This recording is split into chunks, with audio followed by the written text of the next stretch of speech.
You know, prepping this kind of made me understand why we have a Space Force now.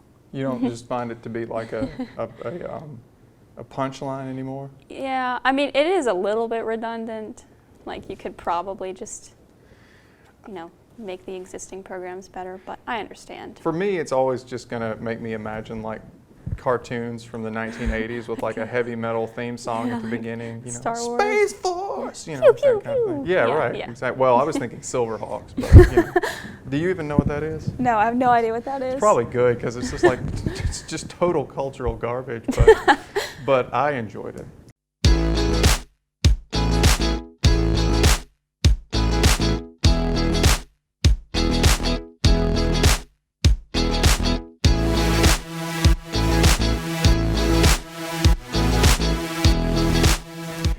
Hey everybody, welcome back to Hail State Debate. It is March 2021, which means it is officially the pandemiversary. We have been doing virtual online debating in your world and in our world for a full year now. It is time for national qualifying tournaments. It's time for state championships in some cases, regionals, things like that, and some pretty big tournaments. And we're here as always to try to help you guys out with what I think is, you know, a reasonably good topic, which is resolved on balance. The benefits of creating the United States Space Force outweigh the harms. As always, we want this to be useful to you, so you know, if it is, maybe like, maybe subscribe, maybe tell a friend.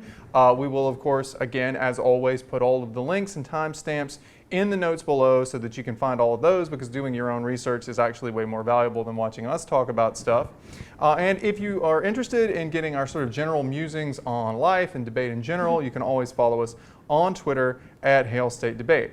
So it is now the time in the show where we do what we always do, which is give some initial thoughts on this this topic about Space Force. So Mia, I will throw it to you. What are your initial thoughts? Great. So I think it's a pretty solid topic. There's some room on both sides. I will say, we always say this, but that's particularly important on this topic. Winners in this topic are going to come down to who knows more, because as I'm sure you know, if you've started researching this topic, we already invest in space development. We already have a presence in space. So you need to know what that looks like and exactly what changes with the creation of a Space Force. What's unique about it? And that leads me into my second major thought, and that is that it's going to be really interesting to make arguments about benefits and costs whenever we hardly even know what the Space Force looks like yet, right? The Space Force is hardly off the ground, so all of your benefits and all of your costs. Intended. Yeah. all of your benefits and all of your costs are going to be pretty speculative. So you need to make a very clear story to the judge about why these benefits and costs are actually going to come to fruition and why they haven't yet. What's unique about the Space Force that makes those happen? Yeah, my thoughts come down very similar to Mia's. They sort of break down this way. First of all, I agree overall this is a pretty solid topic. Like, if this was going to be the thing I had to debate to qualify to NSDA, if I was going to have to debate this at a state or a regional championship, I'd be reasonably happy with it. You know, it's not something that's completely off the wall. There's good ground on both sides. It's not too fancy or esoteric, and it's also not too big, right? There are multiple different angles and impacts that we're going to talk about, but there's not like so much that you have to cover. Now, don't get me wrong, I'll talk about it in a second. I think people are going to try to stretch this and get impacts that they really can't easily get, but I think the main sphere of the topic literature is reasonably compact. So in other words, a good, fair topic. I like it. It is also, though, I think, a kind of a deceptively, and Mia implied this already and actually probably stated it better than I can, it is a deceptively narrow, specific topic. It is a more specific topic than it might first appear. Because look, we are not here to debate the question of whether the United States or anybody else should have a military presence in space, should look to space as an area of militarization. That's happened. It's happening now. It's going to happen in the future. It doesn't matter whether you call it the Air Force Space Command or the Space Force. It doesn't really matter how it's organized, and we're going to spend some time talking about that in just a second. It's going to happen. This is really more a topic about how the United States goes about doing that. And it gets into questions about logistics and the distribution of labor and redundancy and efficiency and adequate funding and stuff that's frankly, you know, a lot less cool than what I would have thought about when I first saw the Space Force topic, which is like, you know, the colonial Marines from Aliens, or like, you know, the Silverhawks, the cartoon I watched when I was a kid. It's a lot more about, like, bureaucracy and how best to structure a bureaucracy. And teams that understand that understand what that it really is focused on that, and who demand that their opponents focus on that, are going to have a huge advantage over folks that just walk in and say space military good or space military bad. If you can explain to the judge space military is a thing, the question is how we structure it, and ask your opponents, like, where in your evidence does it talk about whether one structure is better than the other for this particular purpose? If they don't know, they're going to be at a huge disadvantage. And on a related note to that, I absolutely can foresee one of my big pet peeves on this topic, which is teams that reach for really big impacts and then have a terrible, terrible, nonsensical, like what I call link story to get to it. The link story is the way you explain how the cards and the evidence get you to whatever your impact is, whether it's global war, arms race, cost, whatever it is. You have to tell a plausible story. One of my biggest pet peeves with good public forum teams is they cite good evidence, they're really good at going down the flow and covering things. They are terrible at telling a logical story to the judge of how we go from we started an agency to now we're on the brink of nuclear war, right? And I can absolutely see a bunch of teams doing that here because you're tempted to go for the big impacts, but you're kind of limited in how you can actually link to it because of the fact that it really is more about the structure, right? It's more about how do we structure this agency. So you're going to have to make some choices as to whether to go big or go a little bit more limited, and whatever you do, you're going to have to spend time thinking about exactly how to explain the story to the judge, as Mia said, just as with any topic, but more so on this one. So, overall, good solid topic, fairly balanced, good ground on both sides. Anything else before we jump into the definitions and framework? I did just want to clarify really quickly, like he was talking about just now, you have to be able to tell that very clear story, and that's why at the very beginning of prepping this topic, you have to spend time on the front end reading. You have to understand what the Space Force is going to do. And if you don't know that, you're not going to be able to tell this story. I know it's not the most fun thing ever, but you have to know the details of how this program is going to work. And that's going to be really hard for you because a lot of times we don't even know what the Space Force is going to do yet. It's not very clear. So you need to know everything there is to know about what they're going to do and what's changing from the status quo. Right, which is actually its own con argument, which is we just don't know enough to affirm, but we'll get to that later. So without further ado, then, we will jump right into the substance and talk in a second a little bit about some definitions and framework. Okay, so definitions and framework. Now, again, I know that in public forum debate, unlike Lincoln Douglas, we typically don't spend a bunch of time actually reading definitions. You certainly don't have to do that on this resolution, because really the only unique word here I think that you really need to, or term that you need to define, is the United States Space Force, right? And that's going to be implicit throughout the whole thing. But it's still important to go through and define it and really, frankly, spend a fair bit of time in the video going through some background on it, because as Mia said, if you don't understand what this agency is in practical terms, you're going to go off reading abstract stuff and think that it's just this unmitigated impact. Like, you're going to read about defending satellites and be like, well, gosh, we've got to defend satellites. If we don't defend satellites, then all hell will break loose. And again, it's more about like how we do it and how we structure an agency to do it. So that means we need to spend a little bit of time talking about like what Space Force is and how it works. So without further ado, let's jump in and do that. I wrote this part, so I'm going to do most of it, and Mia's going to jump in and say smarter things than I'm saying because she has time to sort of sit back and think and like pick her spots, right? So the United States Space Force is an independent branch of the United States Armed Forces established in December of 2019. It is the first new branch of the Armed Forces established since 1947, when the Air Force was separated from the Air Corps of the Army and Navy and became its own branch. It's also the smallest branch of the United States Armed Forces, with just about 2,500 service members and 77 spacecraft or vehicles or things along those lines. Now, if you compare this to other branches, this is a dwarfed, massively smaller, 480,000 active duty Army, 330,000 active duty Navy, 327,000 Air Force, and many hundreds of thousands in reserve forces like the Army National Guard and things like that. So it's vastly smaller. It's its own branch, and that's important for reasons we're going to talk about, but we should not pretend it has a budget or a size or a scope that is the same as the other other major branches of the United States military, the major branches, right? I'll also note that it does borrow heavily from science fiction, which I think is great. It has a logo that is basically the logo of the United Federation of Planets, or Starfleet, from Star Trek. And the name it gives to its service members, for example, you know, in the Army, it's a soldier; in the Marines, it's a Marine; in the Air Force, it's an airman, is Guardians, which I think clearly is taken from Guardians of the Galaxy, which is a really good, you know, set of movies. So if you're going to steal from the best, right? That's a good rule in debate, by the way, and that's what they've done.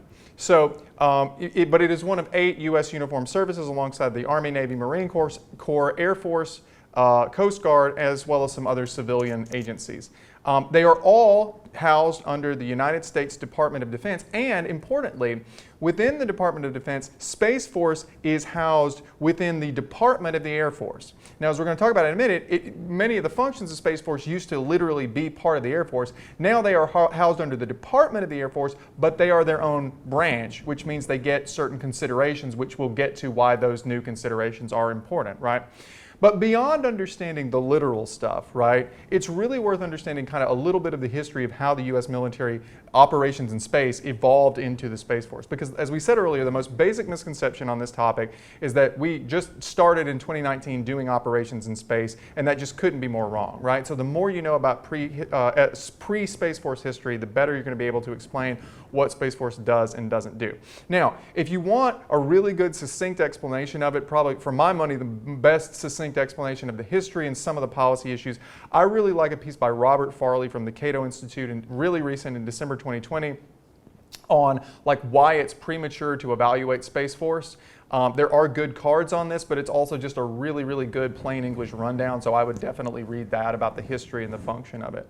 But anyway, just to do a quick summary, historically Space Force traces its lineage at least back to 1945, when multiple agencies, including the Army and the Air Force, started working on developing capacity for ballistic missiles, right? Germany had used ballistic missiles in World War II, and we wanted to start catching up, so we started looking at how to shoot missiles up into space and have them come back down and hit things, right? By the late 1960s, various Department of Defense agencies were performing space-related functions. In many cases, these were related to things like early satellite communications and weather information. These included agencies like the Aerospace Defense Command, the Strategic Air Command, and the Air Force Systems Command. And if those different acronyms are confusing to you now, imagine having 50 of them and trying to figure out who does what when you're actually operating within the Department of Defense, right? So this was kind of confusing to people. It wasn't always clear where things went. There was some redundancy, like one agency would be doing the same thing as another. You'd be spending money twice, and that was a problem. And also, in the early 80s, President Reagan, had a real fascination with the idea of fighting wars in space, right? The Strategic Defense Initiative, missile defense, right, was jokingly referred to as Star Wars, which was the big movie at the time, right? Wanted to build a space-based missile defense. And all of that, what that meant, just for context, is the Air Force was really worried that Ronald Reagan might go ahead and order the creation of a Space Force back in the 80s. So what they did is they said, all right, you know what we'll do? We'll go ahead and give it its own sort of like mini unit within the Air Force, which is called the Air Force Space Command, right? The Air Force Space Command was the predecessor to, in many ways, it was not the only predecessor, but it was in many ways the predecessor to Space Force. It was established in 1982 when the Air Force consolidated a bunch of space-related operations, right? And since then, the functions that it has undertaken have been things like assisting with ballistic missiles, assisting with satellite communications, monitoring, threats in orbit, things along those lines. We'll talk about what they are down the road. But there have been calls periodically in the time since 1982 up until 2019 for the creation of some kind of independent freestanding Space Corps, right, or space unit. Now, whether it was its own branch, it could be structured a million different ways, right? But there was a report in 2001 from a group called the Space Commission that actually called for the Space Corps. We're going to link to that. That was kind of the founding document of the real concrete movement in this country to begin to move toward having a freestanding Space Force. And you should read it. It's a little bit dated, but it shows you kind of where all the arguments begin. But before that could really happen, as with everything around the turn of the century, 9/11 happened and it dramatically refocused our interests. So it kind of got put on the shelf. But then in 2007, China performed a successful test of an anti-satellite missile. They destroyed one of their own satellites using a missile, and this obviously freaked everybody in the United States out, saying, well, we're heavily dependent on satellites for communications, for pretty much everything we do, right? If China can destroy them, it can cripple us. So the United States followed suit. It did a satellite test in 2008. And the long story short, this began to build in the early 2010s, and then in 2015, both Russia and China consolidated. They created new military divisions, the People's Liberation Army Strategic Support Force and the Russian Space Forces, that focused on space. And this, of course, got the attention of the United States, and people said, okay, well, if they're going to have their units, we have to have ours, right? These were not, by the way, independent branches of their military, but they were a greater focus than they had previously had. So in June 2018, President Trump directs the Department of Defense to begin the process of establishing the Space Force as a separate branch. In February 2019, he signs a policy directive calling for the new Space Force to be a branch within the Department of the Air Force. And finally, in December 2019, the United States Space Force Act was enacted as part of the larger National Defense Authorization for 2020, bringing it into existence. Now, you might ask yourself, what has Space Force been doing in its first year of existence? Well, like many large bureaucracies, the answer is not a whole heck of a lot. Basically, people finding where their offices are and like figuring out what to do. So if you read just the Wikipedia article on it, you will see, and you can go to primary sources from there, basically throughout 2020, the Air Force has been doing this process of reorganization where it transfers components, right, related to space into the Space Force. And the interesting thing, as we'll talk about later, is the first 7 enlisted recruits, the Guardians, right, in the Space Force, didn't enlist until like 4 months ago, right? October 2020. Enlisted folks, remember, in the military are not your commissioned officers. They're the folks who sign up, go through basic training, and do the real work of the military. The first 7 new recruits, not transferred personnel, but new recruits, didn't come in until October 2020, right? So this is what's really important. This is something Mia talked about earlier. We are really in the infancy of Space Force as a standalone department. People are just beginning to build a force, transfer personnel, figure out what it does. It really, as I said, is the people trying to find their offices phase. And so one thing we'll talk about later on the con is it just too early to do this evaluation? I mean, are we just sort of barely driving the car off the lot here, right? Now, if you want a good summary of what Space Force thinks it does, like what it says it does, they have an August 2020 report called Space Power, which I think is a great title. You know, go big, right? Be dramatic. Where they list their core competencies and space power disciplines. Now, you have to take this with somewhat of a grain of salt because it's from Space Force, right? You know, it's basically a promotional pamphlet, you know, kind of propaganda, right? It's also very heavily on military jargon and vague ideas, but it does include, you know, a lot of specifics and general stuff like just mobility and logistics, the ability to go in space and do stuff, right? But also really specific stuff like electromagnetic disruption of satellites and space vehicles, right? So it's good to get an understanding of it. But the last thing I'll say when we talk about sort of the development of what Space Force is, there's 2 things we do know that Space Force has now, and we'll come back to these. And one is its own budget, right? And this is what's really important. By being its own military branch, right, it no longer has to go to the generals and the heads of the Air Force and ask them to appropriate money. One of the big complaints that led to the creation of Space Force was that folks in the Air Force, generals in the Air Force, did not prioritize the development of space. They didn't promote Air Force officers who were focused on space, and they didn't ask for enough money for these things. Now that's highly debatable, and we'll talk about this in a second, right? But that's now they get their own line item in the budget, right? So Congress gives them money, and it goes straight to them. They don't have to ask anybody else permission for it, right?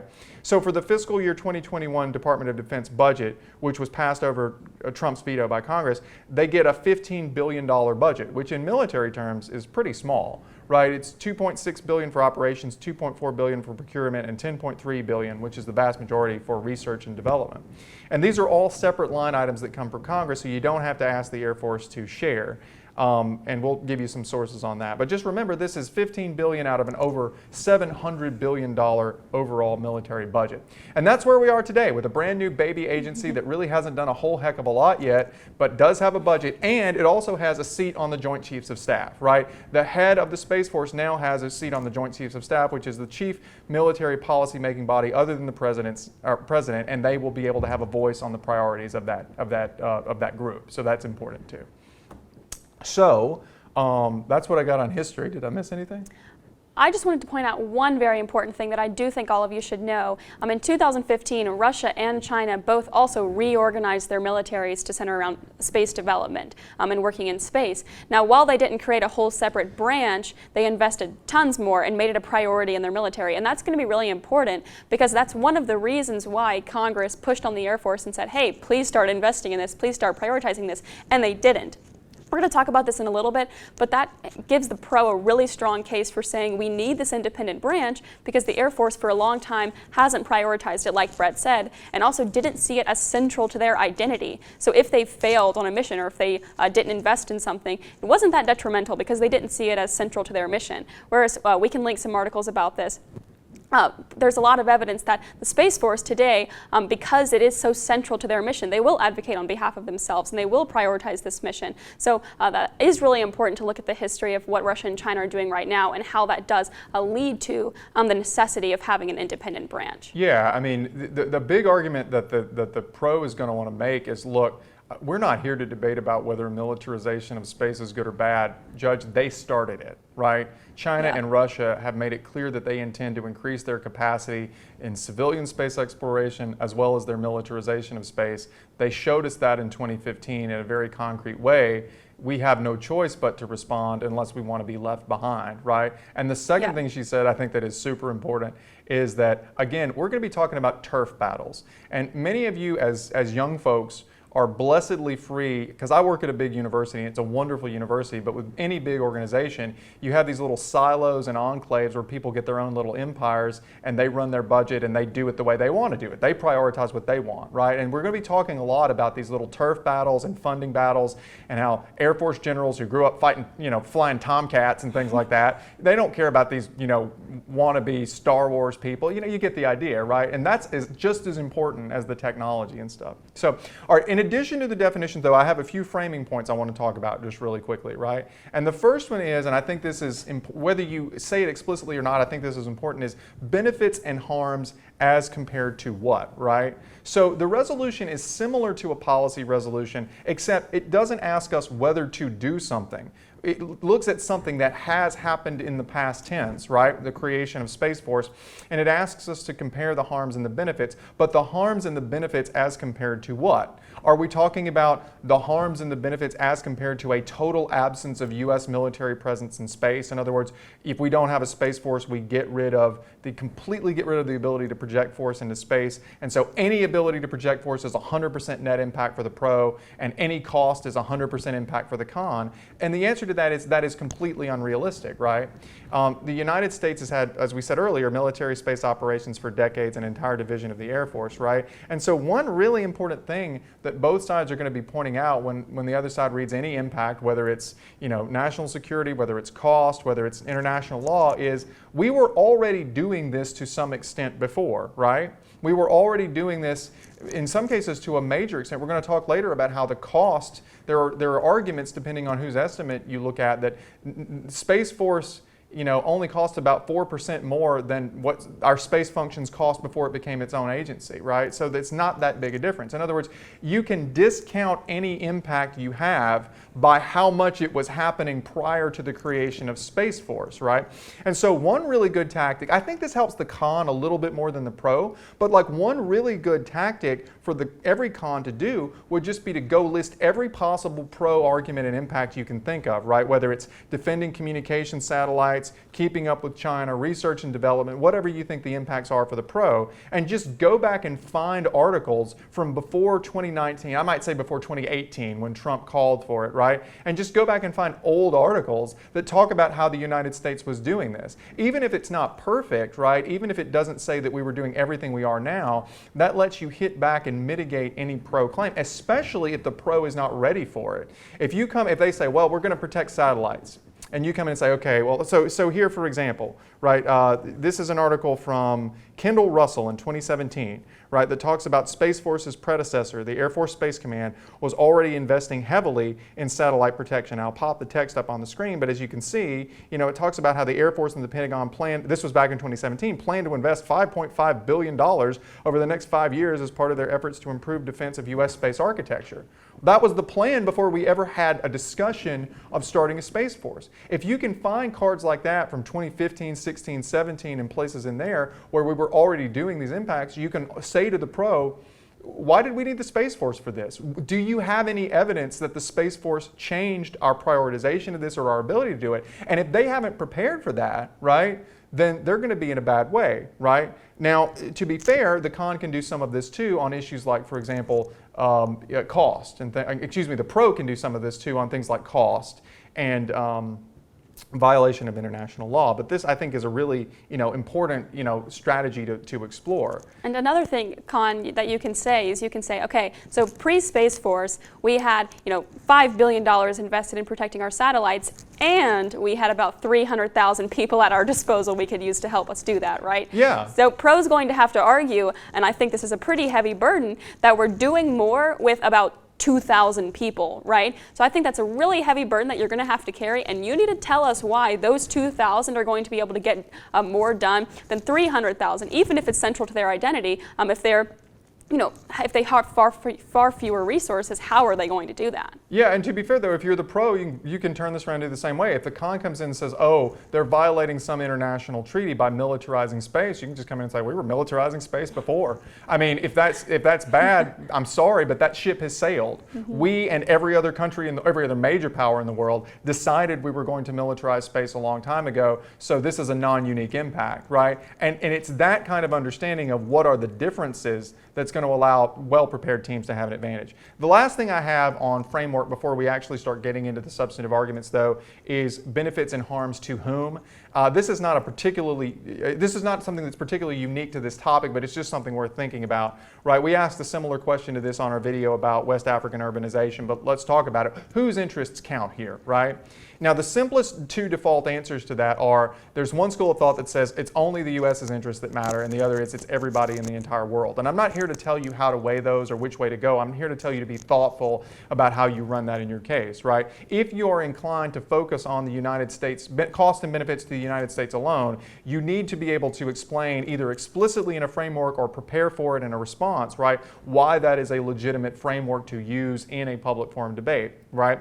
Because the situation you don't want to have yourself in is you don't want to write a case that's exclusively about U.S. benefits from Space Force or cost if you're on the con, right? And have your opponents say, well, my gosh, they're looking at one country in the world and our entire case is about how it hurts the rest of the world, and you're unprepared for that, right? So that's all I've got on definitions and framework. Anything we didn't cover? I think I'm ready to move into arguments. Okay, so Mia did like most of the pros, so I'm totally ready to stop talking and let her run through the pros. So without further ado, let's look at some pro arguments. All right, now we can move into the meat, some pro arguments, as you've all been waiting for. So first, as you can probably guess, first we're going to talk about just how reliant we are on our satellites. Now, as Brett said, you're going to need to prove why the Space Force protects them any more than we did pre-Space Force, and we'll get into that in just a minute. So first, commercial and military operations rely heavily on satellites. Our day-to-day operations, everything we do is dependent on these satellites. We can put up a text from the Aerospace Industries Association in 2018 that laid out just exactly what would happen if we didn't have these satellites or if they were compromised by one of our adversaries. They give a number of different possibilities. Stock exchanges and financial institutions dependent on GPS would stop functioning. U.S. military personnel at sea wouldn't have any navigation capabilities. Limitations on communication, navigation, and intelligence gathering would heighten global tensions and increase chances for miscalculation. Businesses would would lose the ability to process credit card transactions. So we see that pretty much everything we do, from a weather forecast to ATM to GPS to stock markets, is dependent upon our satellites. Now, you're going to need to be able to tell a very clear story about why exactly the Space Force protects that. And that's whenever we can move into the fact that our adversaries know just how dependent we are on these satellites. And despite investing in space development for a very long time, our satellites haven't been very well protected. I think this is an almost mandatory piece of reading material. It's from the Space Threat Assessment in 2018. And they highlight just how vulnerable our satellites are for our adversaries, and how many times they've attacked them, how they're planning to attack them, how vulnerable they are to these attacks. And that's despite the fact that the Air Force had invested $5 billion into their protection, right? So this article goes into exactly what the threat was and what our adversaries are doing. They give a couple of examples. Of course, Russia is continually testing anti-satellite missiles all the time. Last year they tested 3. During the Iraq War, forces loyal to Saddam Hussein used electronic jammers to block the signal for precision-guided munitions that rely on GPS for targeting. There are a million different examples of what exactly has happened that is laid out in this threat assessment. And I think you should go through and know exactly why our pre-Space Force system is inadequate and why our satellites were vulnerable to our adversaries. Now, as we talked about earlier, because the Air Force has for a very long time kind of perceived this as a side job pretty much, that's why they've been so vulnerable and they haven't been dedicating themselves to protecting them. So there's a very clear story for the pro. You say, look, we finally have an agency that has its own funding, its own budget.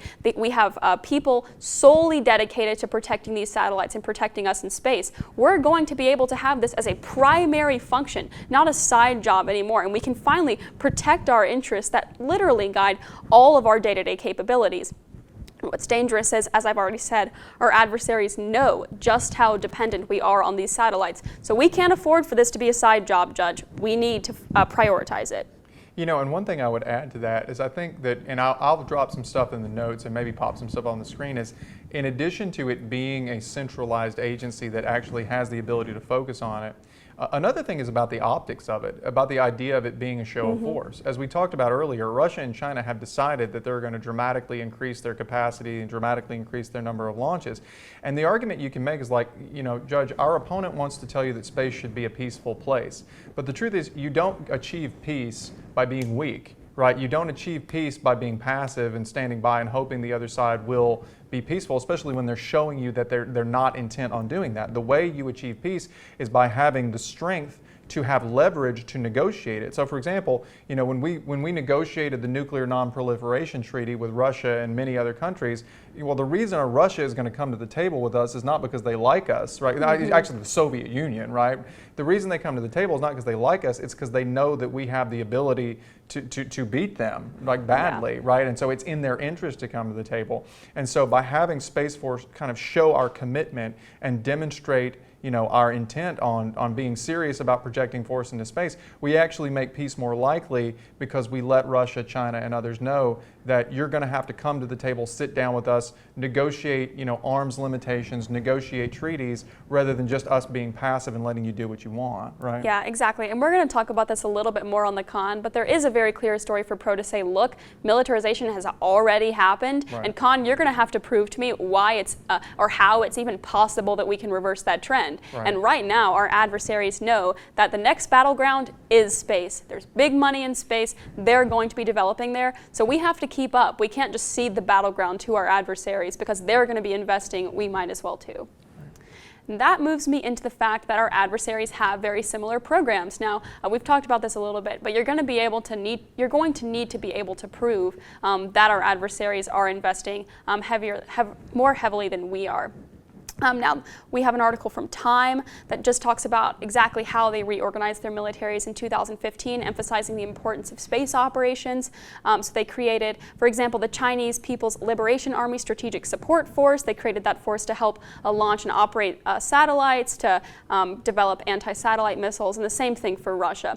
Now, one thing the con can say on this point is, well, those aren't independent branches either. We would be literally the only country in the entire world with an independent branch like this. So you haven't at all proved, that they're doing any more than we are, because all they're doing is just investing in something they already had. They're not creating an independent branch. Yeah, but if you look at these cards, I think the thing I would say to that is, militaries run different ways. They're organized different ways. You should look at the substance of what these do. And the card that Mia has here, like from Aviation Week or whatever, right, that says, I mean, you look at the things, we're talking about intelligence, surveillance, electronic warfare capabilities, orbital counter. I mean, it's basically the same stuff. Yeah. Right? What do they call it, a branch or a division or whatever? It's substantively the same thing that we're doing. If we didn't join the fight, we'd be dumb, right?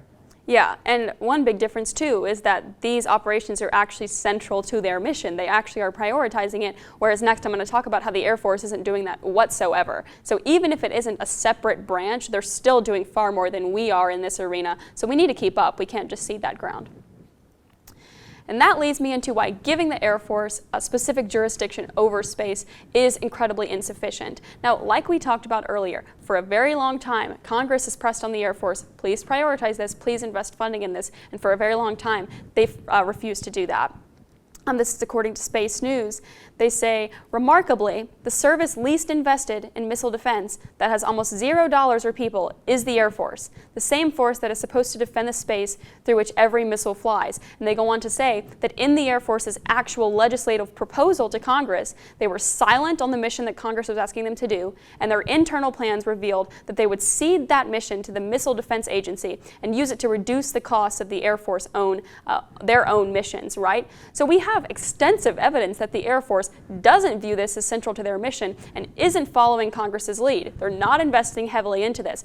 And that's why having a branch that has this as its own central mission is critical. No one seriously questions the creation of the Navy to carry out maritime operations. No one questions the creation of the Air Force to do the same in the air. The same exact thing can be said for space. This is such a big deal that we need, just like these other operations, we need a central branch that can prioritize this, because it's, arguably going to be the most important thing moving forward. There's absolutely no justification for not having a branch independently focused on this. If you can sell the judge on the idea that the Air Force was not adequately addressing space, you can explain the reasons why. These are people who grew up on, flying planes off of decks of aircraft carriers. It's what they believe in, right? They just didn't care about this space mission. And you show that they didn't adequately fund it. You've gone a long, long way toward winning the round, because what that lets you do is say, look, Judge, you may not think Space Force is perfect. We could probably nitpick it to death. There's probably some problems with it. But at the end of the day, the one thing it does do is it creates an agency that takes this seriously. And that's like the simplest narrative you can give. Like, we could spend way more time than we have in a PF round talking about how it's organized differently.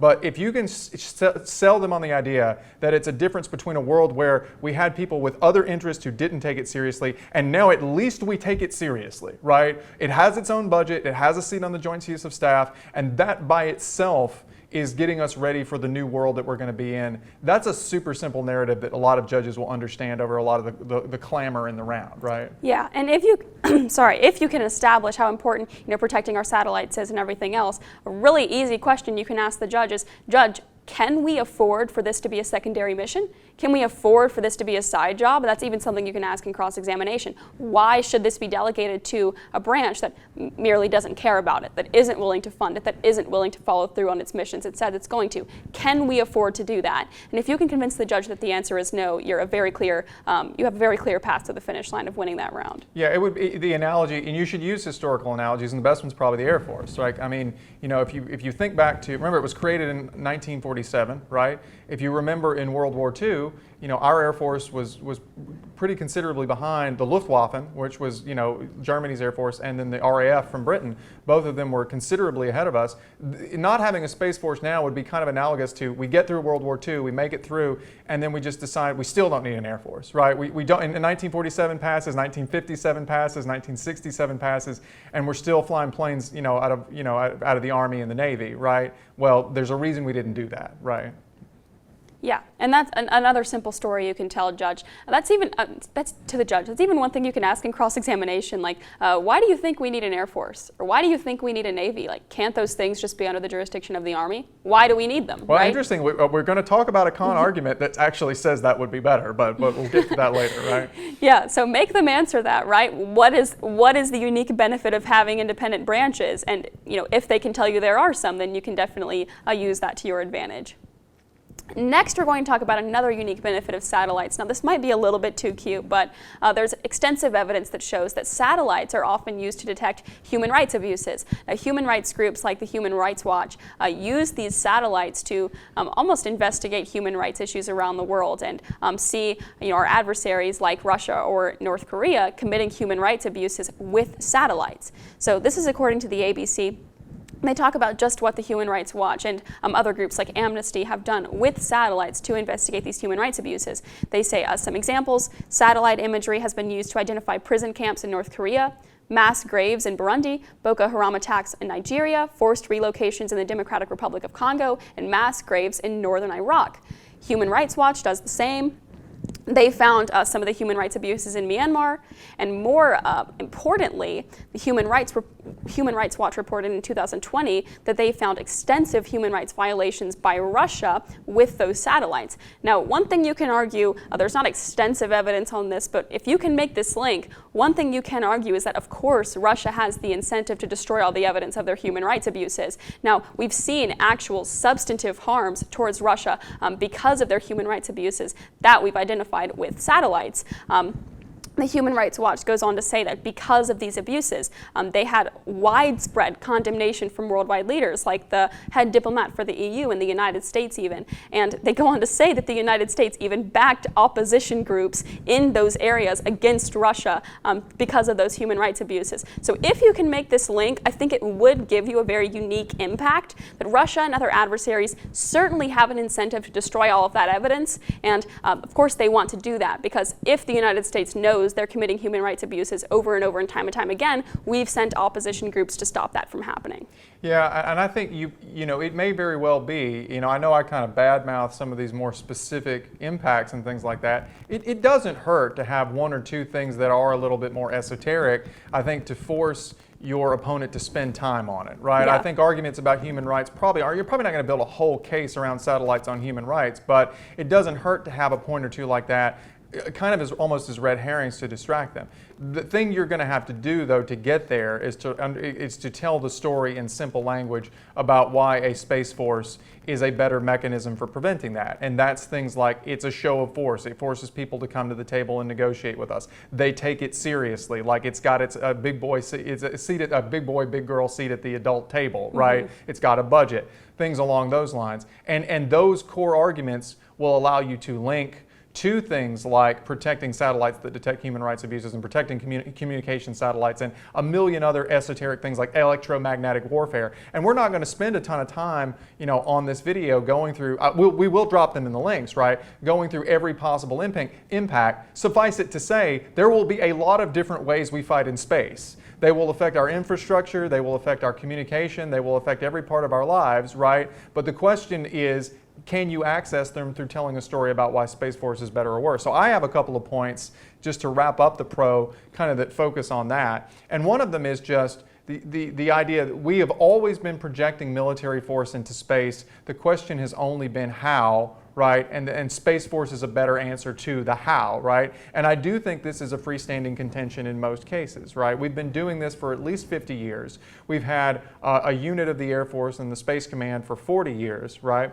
And there's a really good piece from Dan Grazier from 2019 that, he does a good job. He actually opposes a separate agency, but he still does a good job of explaining why having one agency helps to streamline. So in a speech at the 2017 Space Symposium, an event hosted by the nonprofit Space Foundation, Representative Rogers, who is one of the people who is a proponent of Space Force, criticized the armed services for their scattershot approaches to space operations. When we asked the Department of Defense for an organizational chart so that we could understand who was involved in making decisions at the National Security Space Enterprise and who was in charge below the level of Secretary and Deputy Secretary, the answer is we don't have one.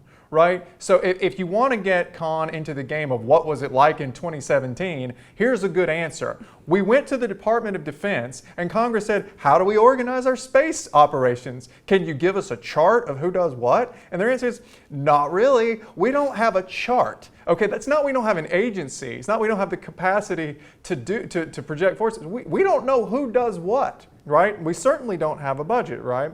The GAO had released a report earlier identifying 60 government offices and entities with a stake in space operations, many of which answer to different people in different departments. It was a mess.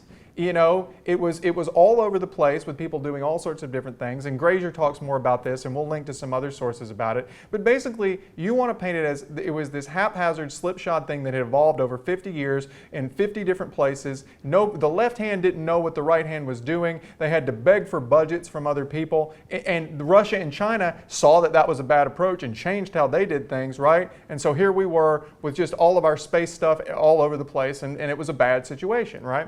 The other thing I think that's important in terms of organization is to be able to answer, and this is more of a block, but one of the core things on creating any new agency that Con is going to try to do is to talk about cost. So remember we talked about how you've got this $15 billion budget. But the question is not, are we spending $15 billion? Because all of our space functions weren't free, right, before we consolidated them into Space Force. Yeah. So one thing you need to try to do is try to see if you can make some comparison between what the cost was before and what the cost is now, right? Because it's just literally, the resolution is literally a cost-benefit analysis. So there's a good piece from Paul McCleary in Breaking Defense in 2018, and this was a little bit before Space Force, but this was when it had been, brought into the public consciousness by Trump, right? And it had been, it was being discussed, and his estimate, right, a new Space Force would run between 11 billion and 21 billion per year. Well, that's basically right on. It's 15 billion, so it's kind of right in the middle there, right? And depending on how vast the restructuring is, which is 96% of the total that is already being spent by the Pentagon on, of that, 96% of that total was already being spent on space operations by the Department of Defense. So you're not adding $15 billion a year to the budget, you're adding like 4% of that, right? So it's not a massive change, and you need to be able to argue that the net change in cost is almost zero. We're just consolidating it into one organized place where people can focus on it, right? Now, one thing that Con can do, I think we are going to talk about this a little bit later, is one thing that Con can do is say any increase in military expenditures is a bad thing, especially right now, whenever the American people are literally starving for COVID relief and our small businesses are doing the same. One thing you can argue is, look, a lot of times military expenditures will trade off with other things, so any increase is bad. If you wanted to get cute, you could do that. Yes, you could. And again, that's about reaching to specific impacts, but you've got to be able to tell the story to get to them, right? So, and then the last thing I have is, and I think this for me is kind of the Gordian knot cutter, the simple story for many judges, right? If you get into a super technical round, maybe this doesn't matter so much, but for me, I think that there are two things about this Space Force that any person can understand, even in a cluttered round, that are the strongest arguments for why it's justified. And those are, as I said earlier, the separate budget item and the seat on the Joint Chiefs of Staff. And my argument would be, and this, I might put this at the end of the case, maybe at the beginning, I don't know, but those two factors alone, right? Those are permanent, right? Even if you think Space Force is being run badly now, even if you would completely go in and revise all their priorities, like you would take that space power document and just delete it and start over completely, still, the fact that they have a seat on the Joint Chiefs of Staff and they have their own budget item are enough, right, to justify the existence, right? Because what that means is, number one, every single year in the military budgeting process, Congress is going to have to hear from well-informed advocates from the top of an agency about how important this funding is. Now, Congress might agree with them, it might disagree with them, right? Your argument is not that they'll always be right or that they should always get how much money they want. Your argument is that space is so important going forward that Congress should hear from these people every single year as part of the budgeting process, getting their own line item, as opposed to relying on some Air Force general who might not give a darn about space, right, might not care at all, right? So number one, they get a seat at the table in the budgeting process, right? But number two, they get a seat at the table on the Joint Chiefs of Staff, right? And this is an article from Moy, December 2020, on the general benefits of Space Force. But what he says is, finally, the creation of the Space Force added a seat at the table of the Joint Chiefs of Staff. This ensures that space advocacy and military advice is included in every subject on which the Joint Chiefs are are involved. Absent the Chief of Space Operations, space advocacy and advice are once again left to the Chief of Staff of the Air Force, who understandably might have competing interests and priorities. It's like having your lawyer be somebody who, has different interests than you have, right, as your representative, right? So you might learn a little bit and do some research on exactly how important the Joint Chiefs are towards setting military policy and say, look, this would be like not having an aviator at the table in 1950 about how we're going to structure military policy in the United States. You don't have to agree with a single thing Space Force is doing to agree that we should have had an aviator at the table in 1950, and we need a space specialist at the table now on the Joint Chiefs of Staff at the highest levels and also in the budgeting process, right? And then David Deputula, who is a retired 3-star Air Force general, who has he actually has reservations about Space Force, but right, what he also says, and this is a credible source from like within the Air Force itself, he admits, right, in this article from Breaking Defense in December 2018, that it is really important, like even to an old, jaded pro-Air Force guy like him, he's like, yeah, we do need to have a Space Force person on the Joint Chiefs of Staff, right?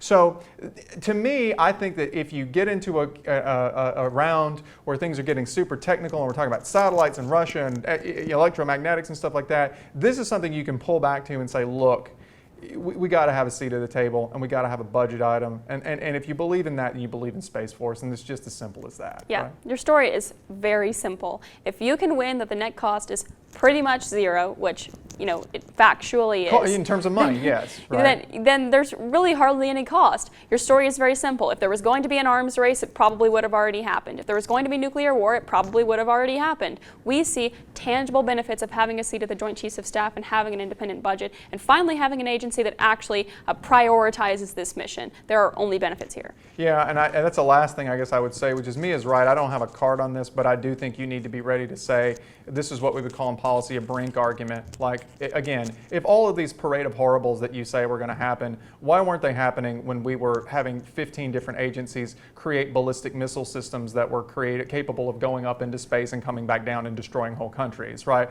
Why weren't they happening 10 years ago when we were all testing our ability to blow up satellites? I mean, Con, you've got to explain why this parade of horribles is going to happen now just because we changed the name of the agency after our rivals also created agencies. And that, to me, that's just not real world. Like, people don't go to nuclear war because we change like the org chart. I mean, that's actually a good way to say it, right? They don't go to nuclear war because we change the org chart. So that's all I got on the pro. What about you? I'm good. Okay, fantastic. Then let's take a quick break and come back and do some con arguments. Okay, so on the con, I will tell you that, like, as I have worked on researching this, I have become a fan of the con. Honestly, Space Force comes in for a lot of criticism and it kind of gets made fun of. It's got like a comedy show about it, which is, I think, a first, for a new military branch. But initially I was like, I'm going to give it its intellectual due process. I'm going to listen to the pro. And for a while the pro was kind of leading in my mind. But then the more I did on the con, the more I started to like it. So on the con, I think that there are basically two different fundamental approaches that you can take. They are not completely incompatible with each other, but they are in tension, right? And I think you have to pick one approach or the other, or at least be very careful if you try to say them both, right, and how you explain your arguments. And one is sort of the swing for the fences, high risk, high reward strategy, and the other is the sort of conservative, lower risk strategy. And let me explain what I mean. I think the swing for the fences strategy, high risk, high reward, is saying that Space Force is a big deal and it's bad, right? In other words, just the militarization of space is bad, right? It's dangerous, it's harmful to humanity, and Space Force is contributing to that in a major way. You can concede that Space Force is not the first time we've done it, but you try to make the argument that Space Force is a major step forward, a major escalation in that process. It prevents us from like sort of coming back from the brink, and it leads to really bad stuff. So that's one approach. Yeah, that's like saying that the Air Force not prioritizing this is actually a good thing. We shouldn't have a very united and strong front working in space. Yeah, and if you want to be one of those teams that's a little more creative, which like the United States has been a net bad force for the world, like has been harmful, then maybe this is a viable strategy, depending on where you're, who your judges are and where you're debating. But to me, I think the preferable approach is the second approach, which is a somewhat more conservative, small ball, lower risk approach. This is, look, really Space Force is not that big a deal. You know, we would agree, assuming the pro says this, we would agree with the pro that we're just restructuring it, but that restructuring is bad, right? The way we are restructuring it on balance is not good, right? And this approach basically has to concede that, you know, the militarization of space is not new, or at least that it's inevitable. But then you basically argue that Space Force as a standalone agency is a bad way to do it, right? It has smaller impacts, but they are impacts that are harder to fight back against because the pro no longer has the ability to say, this is just how the world works, the militarization of space is happening and you can't stop it, right? So I prefer the latter approach, but we're going to talk about some examples from both. So I'm going to talk about the sort of bigger approach, and then we're going to kind of narrow it down to some of the smaller stuff, right, as we go. One thing on that conservative approach, and I think you would agree with me, Brett,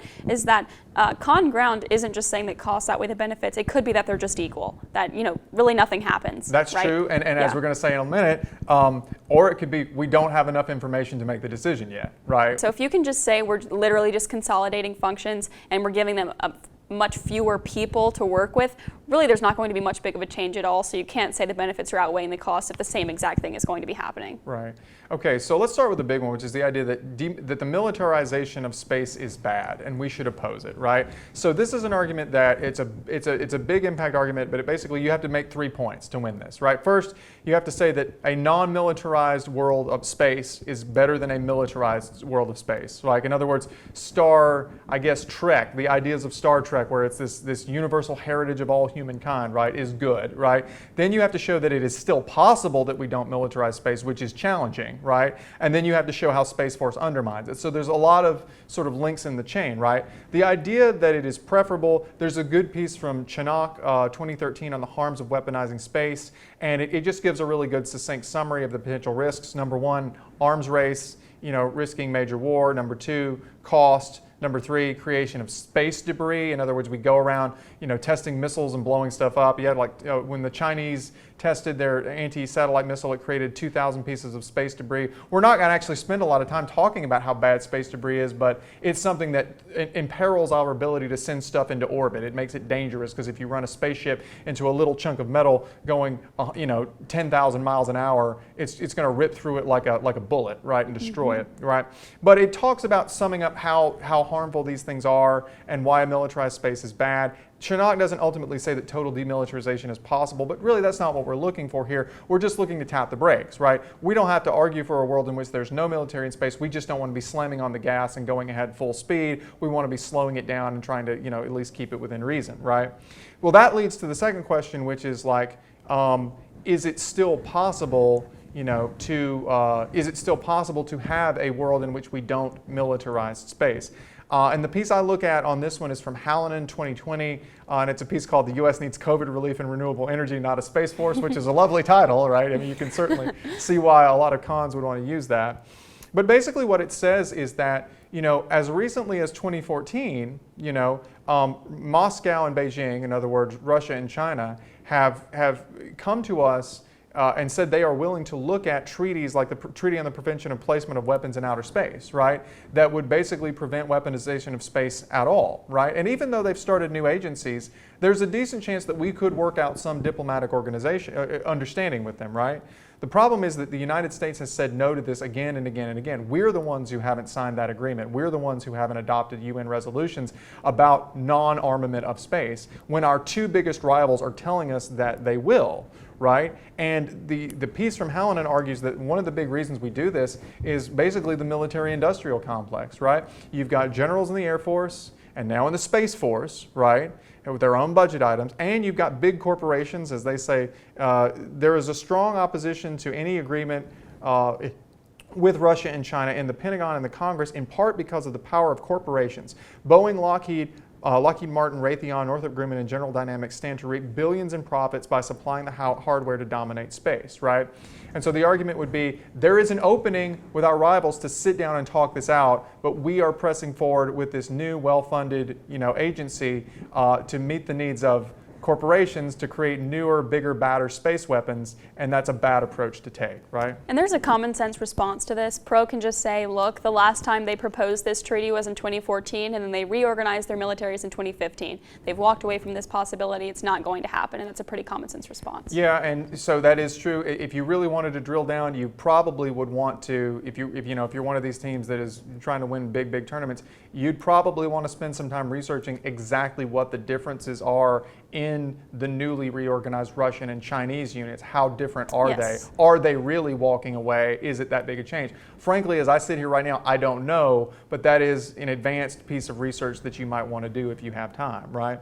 And so the last thing you have to do to win this is the idea that Space Force undermines demilitarization efforts. And I'll try to find a couple of pieces on this, but there's a really good news article just from CNBC in 2019 where they basically quote Vladimir Putin, right? And this is more recent than 2015, right? So they are quoting Vladimir Putin here directly, saying essentially that we want peace with the United States in space.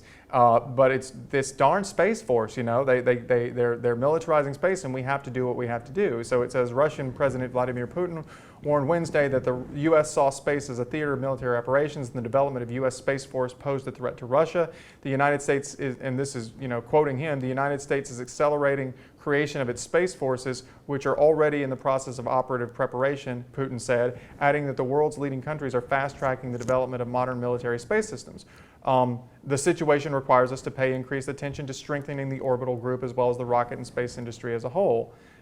So in other words, now keep in mind, it's Vladimir Putin, okay? So let's just be fair here, right? I mean, whether he's telling the truth or not, but often there's a grain of truth, even in what world leaders say.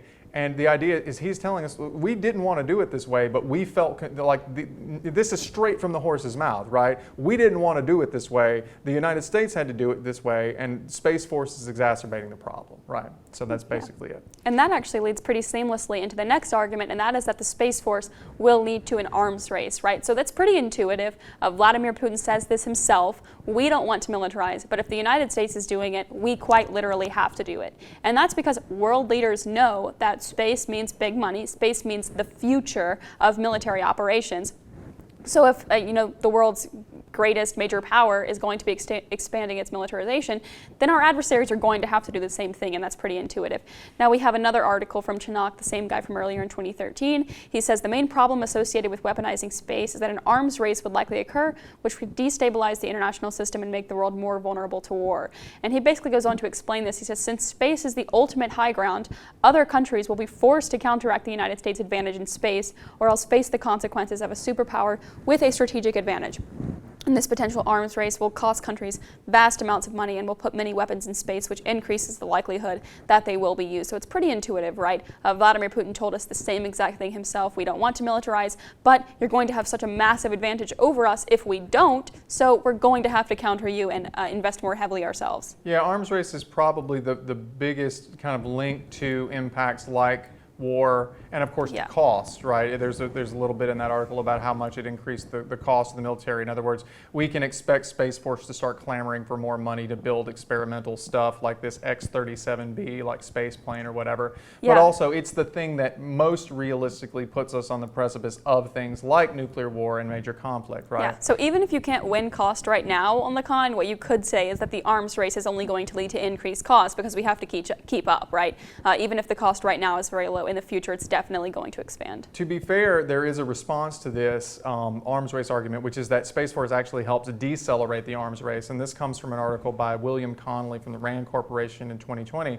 And basically what he says is like the idea, in so many words, as we said earlier, the idea that that we're all just going to refrain from putting any military forces in space forever is pie in the sky. It's never going to happen, right? The real way to demilitarize something is to have multilateral arms control agreements, like, for example, the Nuclear Non-Proliferation Treaty, treaties on landmines and things like that. And basically what he says is that the only way that can happen is if countries are transparent about what kinds of weapons and systems they have, and they share that information. You can't have an arms control treaty on nuclear weapons if you don't know how many nuclear weapons your opponent or rival has. And one thing he says is that actually the U.S. Space Force shares information on the location of objects in space with more than 100 governmental, academic, and commercial partner organizations from 25 nations through data sharing agreements. So actually, Space Force is out there doing like transparency work to try to be honest about the weapons that we have, and he argues that that is actually the first step to a realistic approach to avoiding an arms race, which is a multilateral agreement, rather than just hoping and praying, right, that we just don't ever build weapons, which to him is unrealistic, right? So. Next one is Space Force violates the Outer Space Treaty. This is an international law argument. I do like it. I'm sometimes skeptical about like international law arguments going way back several years to our Law of the Sea Treaty. I don't know if you ever saw that, but I kind of made fun of it. In hindsight, I'm sorry. But basically the idea here is it's kind of an extension of the demilitarization idea, but it shows that it's not a crazy idea. It shows that something that has some backing in international law. So in 1967, the United States, Russia, China, India, the UK, France, and many others entered into the Outer Space Treaty, which actually has a much, much longer name that I'm not going to read here, but everybody calls it the Outer Space Treaty or the OST, right? And the basic rules of the OST are basically that space is the shared property of all humanity. It is not something that one country can try to seek exclusive sovereignty over. It's not like a land grab where you can go out and claim the moon for yourself, right? And or you know, interlunar space or whatever, the Lagrange points, you can't say we own those, right? And number two, that basically everything that member countries do in space has to be non-military and has to be peaceful, right? And we will link to the exact text of the OST, but what you will see when you look at Articles 1, 2, and 3, right, is that basically they contain pretty strong language that suggests that all of your activities in space have to be. It's not that you can't ever send military personnel there, because like astronauts are often military personnel, but all of your activities there have to be non-military. You cannot put military emplacements, you know, on lunar surfaces and on the surfaces of objects out there. You can't put nuclear weapons in orbit. It doesn't expressly say you could never have any weapons of any kind, but it strongly implies that you should not be trying to set up an organization that is going to project military force and dominate space because it is, quote, the province of all mankind, right? That's what the basic language says, right? And many legal scholars argue that the entire point of the treaty is to preclude the overall militarization of space, right? And there's a really good article from a guy named Adam Irish, who's a professor at Cal State, arguing that while it is conceivably technically possible that maybe the Space Force could be done in a way that wouldn't violate it, the language that we use in a lot of Space Force documents like warfighting and the battlefield of space strongly indicates that the Trump administration that created it had absolutely no interest in doing this in any sort of peaceful, purely defensive way, right? Now, so there's a good argument from real legal experts that this violates a fundamental international treaty. The question you always have to ask when you run international law arguments is, so what, right? Like, so what if we violate international law? People violate international law all the time. The United States violates international law all the time. And that's why I'm going to drop in the links a really good article from David Koplaw of Georgetown from 2013 called Indisputable Violations: What Happens When the United States Unambiguously Breaches a Treaty, right? And when you look at it, look on page 68, that starts a section called Implications of Repeated Violations. And he does a really good job of explaining how the United States squanders its credibility in international relations, makes the world a more dangerous place, makes other countries more likely to violate international law, like we see with China, with the islands in the South China Sea, right? And the more we ignore international law and treat it as a joke, the less we can expect for it to save us from international conflict, right? And so, you know, I think that that's a pretty good terminal impact that you can use there if you want to run an international law argument, right? Now, I guess two more big points that I have on the con that I think are kind of intuitive but pretty good, which is, and one of them is just the simple thing we've been talking about, which is the idea that a separate branch is not the answer, right? And like we said earlier, this is the smaller, more limited approach where we concede, at least for this particular contention, that the U.S. already has a military presence in space, right? But we argue that a separate branch is the wrong way to go about it. So number one, Wallace 2020 argues that we're the only country in the world doing this, right? We're the only one with an independent Space Force that's its own branch. Now, again, we can get into the particulars of how big and how broad the Russian and China agencies are and whether that really matters, but we are the only one with its own freestanding, independently budgeted agency, right? And so we are unique. We've gone out in front of the pack. We're pushing the envelope and militarizing things more than other people are.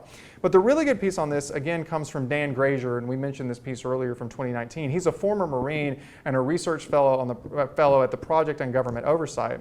And he basically says that the entire model of trying to separate out different units in the military by like where they operate is backwards. And he says, yes, this is what we did with the Air Force in 1947, and it was a bad idea, right? If you look at the history of the Air Force and how they've operated, and I can't really summarize all of it, you're going to have to read it if you want to run this argument, but he basically says it puts them in their own little enclaves, right? They look after their own interests, they want their own bases, their own training, their own systems, their own standards. They fight with each other over turf. It slows down the process. It makes it more expensive and more duplicative. And look, it's kind of ridiculous, right, to think that we're going to win a battle, right, using only Air Force or only, the Navy or only land forces. And it's certainly ridiculous to think that at any point in the relatively near future we're going to win any battle just using Space Forces. They all operate interdependently, and they really all ought to operate under the same command to avoid duplication, right? The Air Force was a bad experiment. It has been more costly than it should. It has been less integrated than it should. We shouldn't repeat the mistake with Space Force. And the money quote is this.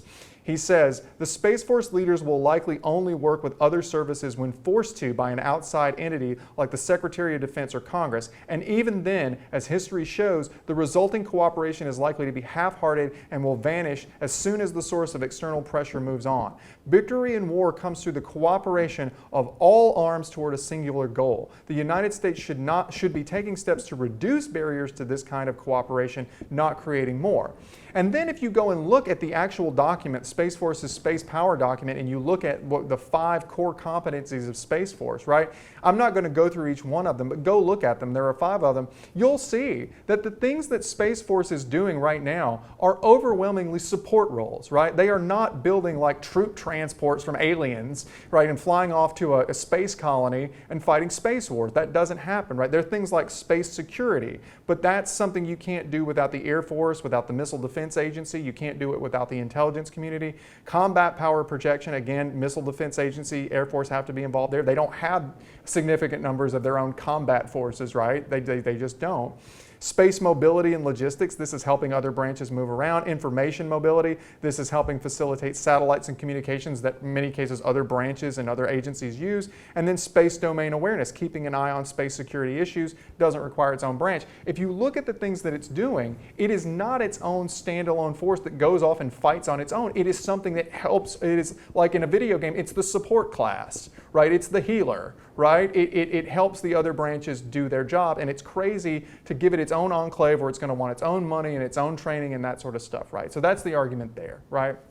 And again, there's a common sense response to that too. One thing you can just say to the con is, look, we've seen this movie, we know how it ends. Whenever this jurisdiction was distributed among numerous places and not in one branch, we saw exactly what happened. All the cons that you're bringing up. We saw a duplicative spending. We saw inefficient use of resources. We didn't see our missions being brought to fruition. So we've seen exactly what happens whenever we have this spread across multiple branches. It doesn't work.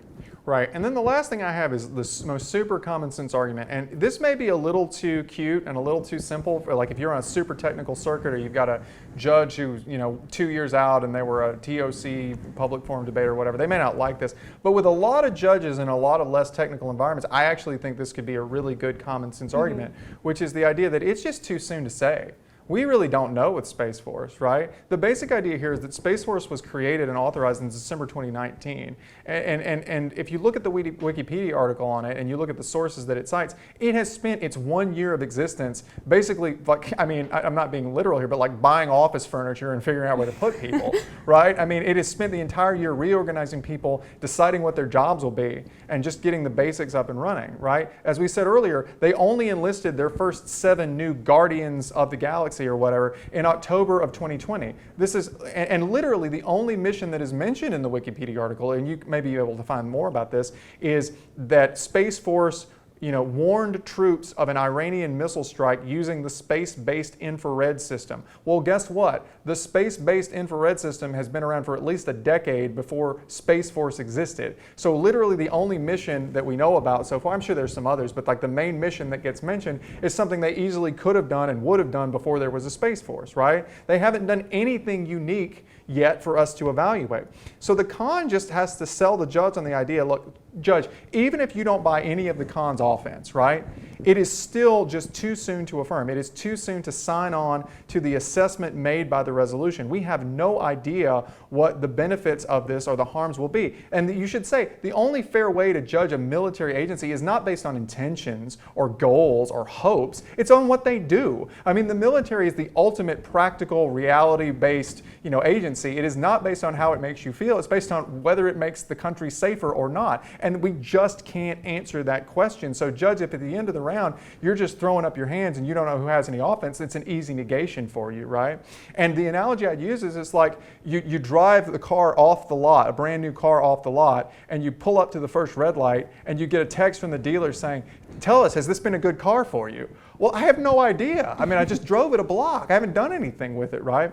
And if you want a source on this, right, Robert Farley, the Cato Institute, I talked about this earlier about why it's premature to evaluate Space Force. He has a money quote in here that says, "At the moment, while some theoretical frameworks for exploring the military relevance of space exist, the Space Force does not seem representative of any clear theoretical position. This makes it difficult to evaluate the position of Space Force within the constellation of American defense institutions." In other words, they can't even really tell you exactly what they're going to do. Like, if you read that space power document, as we said earlier, it's super vague. It's about just like core competencies and projecting. It's like a bunch of jargon. They can't say, here are the kind of concrete missions we're going to do. And if you're at that point, Judge, and you just don't, and we haven't got a track record, I mean, you should say their grade is incomplete. Right? They don't have an A, they don't have an F. Well, we will say they have an F, but like if you don't believe that, at best their grade is incomplete, and you cannot sign on to the resolution, right, if their grade is incomplete, right? So that's what I've got on the con. Anything else? I think we're good. I think we are good too. So let us then move. Oh, and by the way, I just want to congratulate us. We've done very few bad space puns in this. So like we're not going to say we're going to blast off to the final frontier here or anything. So I'm really happy about that, and so I'm sure you guys are all grateful. So without any further ado, we will do final thoughts. We'll now blast off to the final frontier. Oh, God. You said we were so close. Final thoughts. Okay, so final thoughts. For those of you who were hoping we were going to come in here with, a bunch of impacts about like actual war stuff, like lives lost and, trillions of dollars spent in nuclear war, I'm sorry to disappoint. But the truth is, if you're a fairly sophisticated debate team, that's really not what this is about. Honestly, this resolution reminds me a lot more. I'm an administrator here at Mississippi State. Reminds me a lot more of sitting in administrative meetings and talking about like reorganizing academic departments, because that's really what it is. We just don't have a war to evaluate here. This is not like the topic on Yemen or whatever, right? We just cannot point to, actual concrete stuff. And you've got to be clear enough and lucid enough to make the judge understand on either side, this is about a structural reorganization and what it might mean and the impacts. Manage your expectation, Judge. If my opponent tells you that they're going to get you to nuclear war, they are full of it, right? That is nonsensical. We are nowhere near that. People don't go to nuclear war because we changed the org chart, right? Let's talk in real terms about what the real limited costs and benefits of this are. And I think people who are able to do that will be in a much better position, and you just have to manage expectations and be clear and lucid about that. So that's my main final thought. Yeah, I guess my main final thought is this, that you need to spend some time reading. I know we say this on literally every video, but it's extremely important on this one, because you can only win your arguments if you can prove that they're unique from the status quo and that anything changes from the current operations that we have in space. So you need to know what those look like, and you need to know what the Space Force is set out to do. And if you don't know those things, it's going to be very, very hard for you to illustrate this clear story. Yeah, I mean, again, you get rewarded in debate by having work ethic. You win the tournament, and the weeks before the tournament happens, not at the tournament. Yep. So you got to do that. The other thing, very last thing I'll say is, like I said at the very beginning, you've got to tell good link stories. That's the biggest deficiency I see when I judge a debate, is people who just cannot explain how we get from, I mean, they're really good at going down the flow, but they cannot explain in practical terms how we get from the resolution or the negation of the resolution to all these crazy impacts. Their contentions are literally named the impact. Right, and then they read a bunch of stuff about the impact, and they cannot explain what happens in the middle. It's like literally those charts that you see that says, buy Bitcoin, 1, buy Bitcoin. 2, question mark, question mark, question mark. 3, profit, right? And it's the whole of the case is just question marks. So you're going to have to be able to get through that on this and explain what's really changing and what's not. So anyway, that's all we've got. Good topic. Best of luck to you guys who are trying to qualify, going to states, going to regionals, going wherever. And we will see you back here, I guess, in April for whatever that topic's going to be. Until then, remember, debate is for everybody. So work hard, have fun, and hail state.